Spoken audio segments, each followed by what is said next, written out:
এই মুহূর্তে আমার সঙ্গে আছেন ডিপিএলের এবারের আসরে man of the tournament Saif Hasan. 620 run এবং 12টি উইকেট তুলে নিয়ে ম্যান অফ দ্য টুর্নামেন্ট হয়েছেন সাইফ হাসান।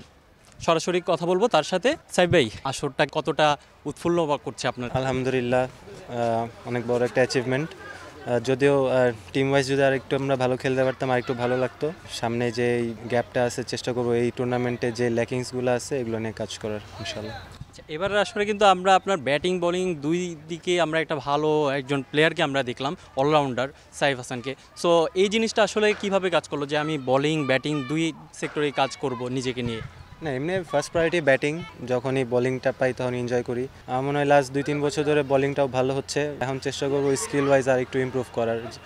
দুই দিক দিয়ে যদি আমি টিমকে কন্ট্রিবিউট করতে পারি এটা টিমের জন্যই ভালো। এই সফলতা থেকে পরবর্তীতে আপনার চিন্তাভাবনা কি, জাতীয় দলে বা অন্য কোথাও ফ্রাঞ্চাইজিতে?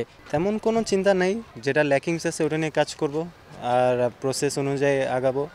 আর যেখানে অপরচুনিটি পাবো ওখানে ভালো খেলার চেষ্টা করবো। যেহেতু ডিপিএল এবং বিপিএল ভালোভাবে নজরে আনে প্লেয়ারদের, সো এই জাতীয় দল নিয়ে কী চিন্তা ভাবনা আছে? টু বি অনেস্ট এখনও চিন্তা করি নাই, বাট এই টিমের যদি খেলা থাকে প্রসেস বাই প্রসেস যদি আগাই, যদি নিজের সেরাটা দিতে পারি অবশ্যই সুযোগ থাকবেই। বাট এত দূরের চিন্তা না করাই ভালো। নিজের যে প্রসেস, নিজের যে কাজগুলো এগুলো নিয়ে যদি আমি 100% থাকি অবশ্যই ভালো কিছু হবে।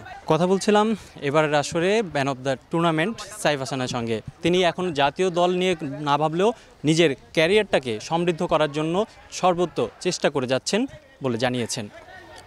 ফতুল্লা খান সাহেব আলী স্টেডিয়াম থেকে রিফাতুল ইসলাম মিরন, ফতুল্লা।